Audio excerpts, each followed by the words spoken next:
Do you ever feel envious of other writers? I know that I do, but I also know that this means that I'm overlooking my own capability.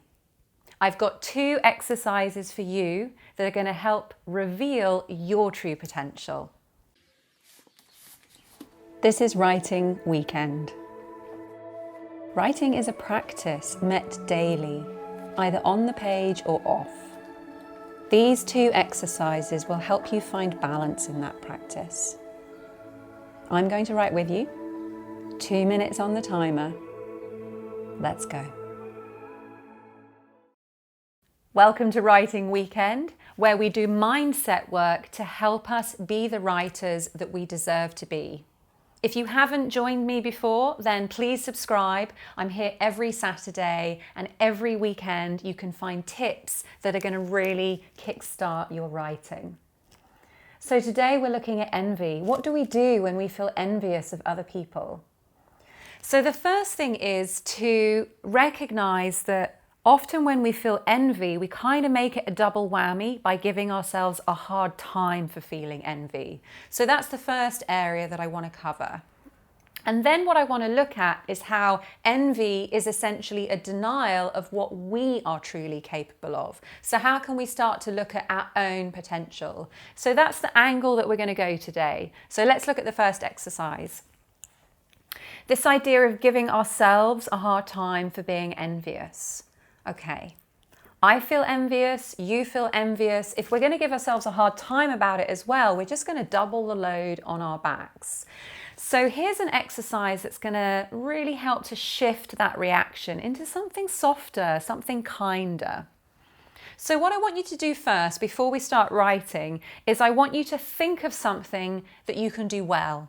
And it can be anything. It can be something as simple as peeling potatoes, and it can be something massive as completing a high jump or something. Think of something that you know that you can do really well. Okay. So now I want you to think of a dear friend, someone that you trust, someone that you care for. So imagine dear friend. And now I want you to imagine that this dear friend comes to you and says, hey, you know what? You know that thing that you can do really well? I've always been kind of envious about that. Okay. So now for 2 minutes, I want you to write on what you would say to that friend. So this friend has come to you. The friend has said, you know that thing that you do really well? I've always kind of been a bit envious. Write for 2 minutes on what your response to that friend would be. Off you go.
Okay. So let's take a moment to reflect. This is really interesting, and I think this is such a powerful way to begin to respond to envy. So if we're coming from feeling envious and giving ourselves a really, really hard time for feeling envious, imagine if this is what we said to ourselves when we felt envious. So I put here, I would say, wow. Like, when have we ever said that to ourselves for feeling envious? Wow. And I put, I'm so flattered. I would feel so happy that someone had noticed all my hard work and that I was being honored by someone I really care about. I would feel my heart bursting. And I would also really respect my friend for being so honest. So what an amazing reaction to have in that moment that we're feeling envy, to say, wow, you're being so honest, and to imagine that the person that you're envious of would feel really honored that you are recognizing their skill in this area. So suddenly envy becomes a really beautiful thing. And by the way, whoever said that envy was not a beautiful thing? It's only when it's being used in the wrong way, and often when it's being suppressed, that it starts to become something negative. So think about this for the future. Think about celebrating envy as a way of honoring someone's true capability, but also a way of being completely honest and really vulnerable as well in a way. So that exercise is to really stop you basically beating yourself up about being envious and making the whole envy experience a lot worse than it needs to be. What I want to show you now is a really nice technique to essentially use envy as a sign to say, this is what you're really good at.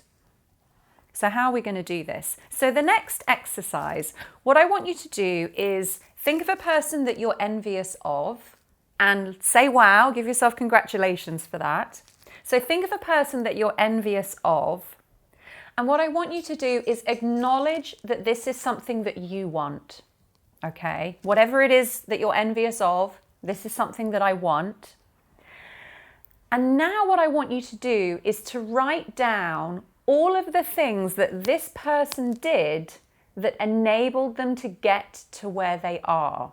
So there's this person that you're envious of. You're acknowledging that what they have is something that you want. And now what I want you to do is to write down all of the things that they did that have enabled them to get to where they are. 2 minutes, off you go.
Okay. Excuse me. So how did you get on with that one? Thinking of a person that you feel envy of, thinking of the things that they have that are things that you want, and then doing that step by step to see how they got there. So this is a really powerful exercise to essentially make the situation realistic. If we've got this person on a pedestal and we're envious of them, but we're not looking at the steps that they took to get there, we're essentially denying ourselves the ability to take those steps as well. We're essentially telling ourselves that they just kind of got there, that they were essentially born into that position, that it just landed in their laps. And so therefore, even if we want it, it's not possible. But the fact is, I'm a mindset coach. I know that anything is possible. And I know that once we start doing work up here, doors really begin to open. So as I was making my list of Ellen, the chat show host, who I just think is amazing. I just think she's so hilarious. She's so talented. But I know that there was a point that she was training. There was a point that she was just starting out. I know that she's had some bad press. I know that she's had failures along the way. I know that there have been struggles. So essentially, I'm then looking at the step-by-step process she took to have the amazing career that she has today. And so suddenly I'm beginning to break it down, and suddenly I'm offering myself the chance that this could be something that I could have as well. If we deny ourselves the ability to break down that step-by-step process to achieve the success that we're envious of, we're essentially going to deny ourselves the success that we too are capable of, just because we're not prepared to do a little bit of work up here and shift a little bit of the way that we're thinking that is going to enable us to begin taking those first steps. So there we go, 2 exercises to really start to unpick what envy feels like, how we can give ourselves a better time for feeling envy. What was that like for you? Did you enjoy that different perspective of being like, oh, I can actually be kind on myself if I'm feeling envy? If you enjoyed that, if that was useful, give me a like. If something came up for you and you're like, I'm not quite sure how to process this, then do feel free to drop it in the comments below. I'm really happy to respond to personal situations. I'm a mindset coach. I love doing things like that. And also, if you found these exercises useful, this is really just the beginning. When we really start to do good, clear, specific work up here in our minds, the doors really begin to open, and you'll start to get a much clearer idea about how the doors can open if you come along to my masterclass. I run one every month and they're a whole hour, so it really gives you a chance to dive right in and really immerse yourself in mindset work and see how it will enable you to be the writer that you deserve. So hopefully I'll see you on my masterclass. Hopefully I'll see you next Saturday. Either way, keep writing no matter what.